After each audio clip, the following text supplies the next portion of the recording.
Salut à tous, bienvenue sur la chaîne. Aujourd'hui, on plonge dans un nouvel épisode captivant d'Ici tout commence qui va bouleverser l'Institut Auguste Armand.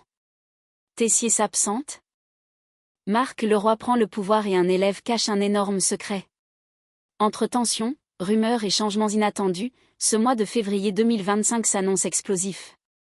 Dans cet épisode, Emmanuel Tessier quitte temporairement l'Institut pour rejoindre sa fille Charlène à Paris. Mais qui dirigera l'école en son absence? Contre toute attente, Marc Leroy est choisi pour prendre les rênes, et il compte bien imposer son propre style de gestion. Pendant ce temps, un mystère secoue les couloirs. Sabri est au cœur d'une rumeur qui s'emballe, mais la vérité est bien plus surprenante qu'on ne l'imagine. Qui prendra le dessus entre Marc et l'équipe enseignante? Tessier retrouvera-t-il un institut chamboulé à son retour? Et surtout, quel est le secret de Sabri? Restez bien jusqu'au bout pour tout savoir. Et bien sûr, n'oubliez pas de vous abonner et d'activer la cloche pour ne rien manquer des prochains rebondissements. Le mois de février 2025 réserve encore bien des surprises à l'Institut Auguste Armand. Alors que les tensions sont toujours présentes entre Enzo et Rose, un autre événement vient bousculer l'équilibre de l'établissement, l'annonce du départ temporaire d'Emmanuel Tessier. Après s'être excusé auprès de Marc pour la lettre qu'il avait écrite à Iris il y a plus de 10 ans, Tessier pensait peut-être pouvoir apaiser les tensions avec son ancien ami. Mais Marc, malgré son respect pour la démarche, ne lui a laissé aucun espoir de réconciliation. Notre amitié est terminée, Emmanuel. Il est trop tard pour revenir en arrière, lui a-t-il lancé froidement. Malgré cette amertume, le roi reconnaît au moins les efforts de Tessier et accepte d'entretenir avec lui une relation cordiale, pour le bien de l'Institut. Quelques jours plus tard, un nouvel imprévu force Tessier à s'absenter. Sa fille Charlène, dont la réputation en pâtisserie commence à se faire une place à Paris, a reçu une critique mitigée sur son dernier travail. Inquiet pour elle, Emmanuel décide de partir la rejoindre dans la capitale pendant 2 semaines afin de l'aider à redresser la barre. Avant son départ, il promet à Constance qu'il compensera son absence par un week-end en amoureux à son retour. Mais en attendant, une question cruciale se pose, qui prendra sa place à la tête de l'Institut? Plutôt que de choisir un remplaçant évident comme Clotilde ou Antoine, Tessier opte pour une solution qui en surprend plus d'un, il confie temporairement la direction à Marc Leroy. Pendant mon absence, c'est toi qui prends les rênes, annonce-t-il à son ancien ami. Marc, d'abord surpris, hésite. Mais au fond, il voit là une opportunité de prouver qu'il peut gérer l'Institut autrement, sans l'ombre imposante de Tessier. Il finit par accepter, bien qu'il ne cache pas une certaine méfiance. Et tu penses que je vais suivre ton style de gestion? Ironise-t-il. Tessier esquisse un sourire en coin avant de répondre. Fais comme tu veux, mais ne laisse pas l'Institut s'effondrer. Pendant ce temps, un tout autre sujet agite les couloirs de l'Institut. Un élève cache un secret qui commence à faire parler. Des murmures, des spéculations, des soupçons. De quoi s'agit-il? Un scandale personnel? Un passé trouble? Une relation cachée? Quoi qu'il en soit, l'absence de Tessier et la prise de pouvoir temporaire de Marc risquent d'être perturbées par ces révélations imminentes. L'Institut Auguste Armand n'a pas fini de trembler. Alors qu'Emmanuel Tessier s'apprête à quitter l'Institut Auguste Armand pour rejoindre sa fille Charlène à Paris, une nouvelle organisation doit être mise en place. Et contre toute attente, c'est Marc Leroy qui hérite du poste de directeur par intérim, une décision qui surprend autant qu'elle intrigue. Malgré leurs tensions passées, Tessier fait un pas vers Marc et reconnaît ses qualités en tant qu'enseignant. Tu es un très bon pédagogue et un excellent professeur, lui confie-t-il. C'est pour ça que je veux que ce soit toi qui prennes ma place pendant mon absence. Marc, d'abord étonné, ne peut s'empêcher de percevoir cette proposition comme une forme de rédemption de la part de son ancien ami. Après tout, Emmanuel n'a jamais été du genre à accorder sa confiance facilement. Bien que flatté, le roi ne compte pas accepter le poste sans poser ses propres conditions. D'accord, mais je veux avoir les mains libres. Pas question que tu me dictes ce que je dois faire à distance. Tessier, pragmatique, accepte aussitôt. Il sait que Marc a une forte personnalité et qu'il n'aurait de toute façon jamais accepté un rôle de marionnette. Très bien, fais comme bon te semble. Tant que l'institut tourne, ça me va. Un accord est donc trouvé, et le roi prend officiellement ses fonctions en tant que directeur temporaire. Une nouvelle dynamique se met en place, d'autant plus que Marc, qui a récemment réconforté Rose face aux tensions avec Enzo, pourrait bien profiter de cette occasion pour instaurer un style de gestion différent de celui de Tessier. Mais jusqu'où ira-t-il dans sa vision du changement? Et surtout, cette nouvelle ère à l'Institut risque-t-elle de créer des remous chez les élèves et les professeurs? Habitués à l'autorité sans faille de Tessier? Une chose est sûre, ce remplacement ne passera pas inaperçu. Alors que Marc Leroy prend les rênes de l'Institut en l'absence de Tessier, une toute autre intrigue se développe dans les couloirs de l'école. Un simple quiproquo va rapidement prendre de l'ampleur et donner lieu à de nombreuses spéculations. Tout commence lorsque Claire surprend une conversation privée de Sabri. Intriguée par ses propos et par son attitude mystérieuse, elle en vient à une conclusion hâtive, le jeune homme a une copine et cherche visiblement à garder cette relation secrète. Ni une ni deux.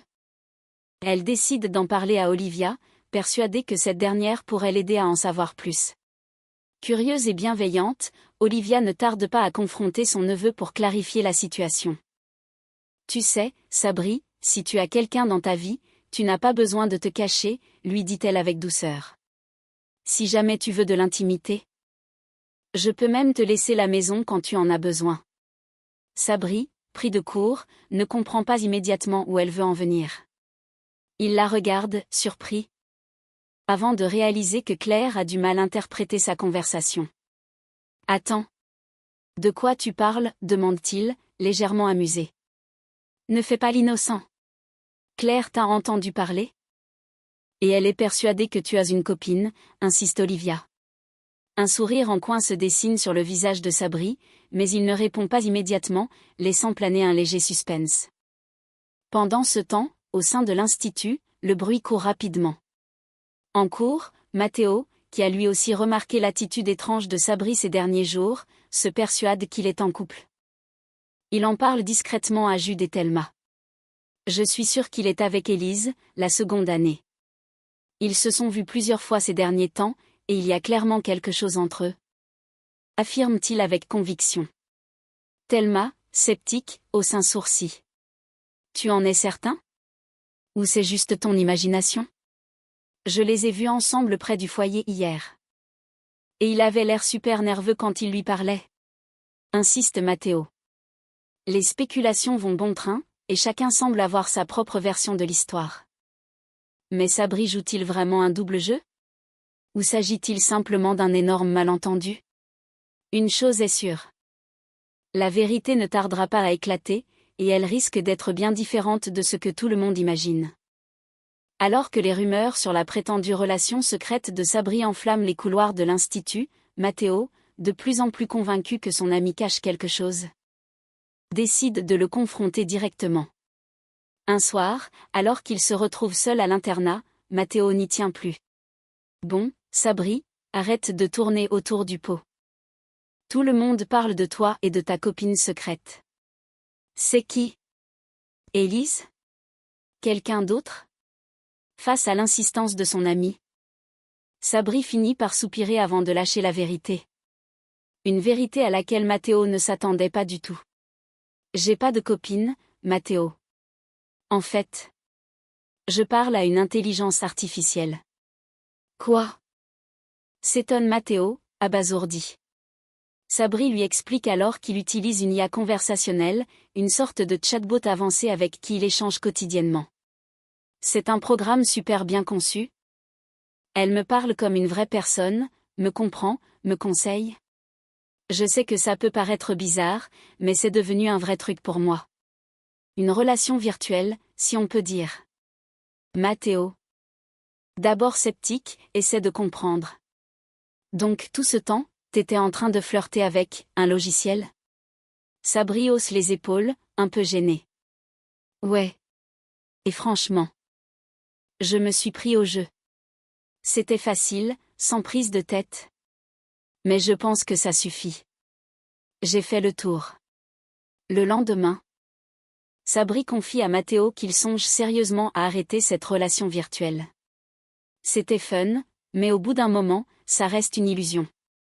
J'ai envie de vraies interactions. Mais alors qu'ils parlent, Olivia passe dans le couloir et surprend une partie de leur conversation. N'entendant que la fin de la phrase de Sabri, elle interprète immédiatement la situation à sa manière, et croit que son neveu s'apprête à rompre avec sa copine. Plus tard dans la journée, elle décide de le prendre à part, affichant une mine compatissante. « Écoute, Sabri, j'ai surpris ta discussion avec Mathéo. Je sais que tu veux rompre avec ta copine. » Sabri ouvre la bouche, prêt à la corriger. Mais Olivia poursuit. « Je veux juste te dire que c'est important de bien choisir ses mots quand on met fin à une relation. Essaie d'être délicat, surtout si elle est attachée à toi. » Sabri, complètement dépassé par la situation, hésite à tout expliquer. Mais au fond, il se demande si avouer qu'il parle à une IA ne va pas juste empirer les choses. Face à cette nouvelle incompréhension, une seule question demeure. Sabri choisira-t-il de tout révéler ou continuera-t-il à laisser planer le doute sur cette mystérieuse relation? Bien décidé à ne pas passer pour un garçon étrange aux yeux de sa marraine, Sabri préfère jouer la carte de la prudence. Lorsqu'Olivia lui parle de sa supposée rupture, il se contente de la rassurer avec un sourire discret. « T'inquiète pas, tout va bien, je vais gérer ça comme il faut, » lui répond-il. Sans pour autant lui avouer la vérité sur son intelligence artificielle. Convaincu qu'il a bien pris conscience de l'importance d'une rupture bien menée, Olivia le laisse tranquille, persuadée qu'il s'en sortira sans trop de dégâts. Mais son secret n'est pas le seul problème de Sabri. Plus tard, Mathéo et Jude, bien décidés à l'aider à passer à la vitesse supérieure, lui lancent un défi, il doit aborder une fille de l'institut et tenter une approche plus directe. « Allez, Sabri, c'est bien beau les discussions avec une IA, mais là, il faut que tu te lances avec une vraie fille. » Le pousse Mathéo. Une petite discussion, un compliment, et c'est réglé, ajoute Jude. Sabri, malgré son stress, accepte de tenter le coup. Il repère une élève dans un couloir et, rassemblant tout son courage, s'approche d'elle. « Salut. J'aime bien tes cheveux, » bredouille-t-il, mal à l'aise. L'élève, peu impressionné par cette approche maladroite, le remercie poliment avant de répondre avec naturel. « Oh, merci. C'est le nouveau shampoing bio de ma mère, je peux te donner la marque si tu veux. » Sabri, incapable de réagir autrement, hoche la tête. « Ouais, pourquoi pas. » Un silence gênant s'installe, et la jeune fille, perplexe, finit par partir en lui lançant un sourire poli. Mathéo et Jude, qui ont assisté à la scène de loin, éclatent de rire. « Mec, tu lui as demandé sa marque de shampoing. » Se moque Mathéo. « C'est une approche originale, » ajoute Jude, amusé. Rouge de honte, Sabri finit par lâcher un aveu qui va tout changer. « Bon, ok, vous voulez la vérité? J'ai jamais eu de copine. Jamais. Je suis puceau. » Cet aveu résonne comme une révélation pour ses amis. Si Mathéo et Jude se doutaient qu'ils n'avaient pas une grande expérience, ils ne s'attendaient pas à ce qu'ils cachent un si gros complexe. Ni une ni deux, Mathéo décide de prendre les choses en main. Il retrouve Thelma et lui explique la situation. « Écoute, Thelma, Sabri est en galère totale. Il n'a jamais eu de copine. Il est hyper stressé dès qu'il doit parler à une fille. Il faut qu'on l'aide à prendre confiance. »« Et tu veux que je fasse quoi, exactement ?» demande Thelma, intriguée. « Drague-le. Juste un peu. Pour le mettre à l'aise, qu'il apprenne à interagir avec une fille sans paniquer. » Thelma, d'abord hésitante, finit par accepter avec un sourire en coin. « Ok. Ça pourrait être marrant. » Reste à savoir comment Sabri va réagir face à cette soudaine attention, et surtout, s'il comprendra que tout cela est une mise en scène pour l'aider à surmonter ses blocages. Et voilà. C'est tout pour aujourd'hui. Ce mois de février 2025 réserve encore bien des surprises à l'Institut Auguste Armand, et ce n'est que le début. Entre la direction de Marc Leroy, l'absence de Tessier et le mystère autour de Sabri, les tensions ne font que monter. À votre avis, Marc Leroy fera-t-il mieux que Tessier ou va-t-il provoquer le chaos à l'Institut? Quel impact aura l'absence de Tessier sur les élèves et les professeurs? Et surtout, que va faire Sabri maintenant que son secret risque d'être découvert? Dites-moi tout en commentaire. Je veux connaître vos théories. Si vous avez aimé cette vidéo, pensez à lâcher un gros like, à partager et à vous abonner. On se retrouve très bientôt pour d'autres spoilers et analyses sur Ici tout commence. À très vite.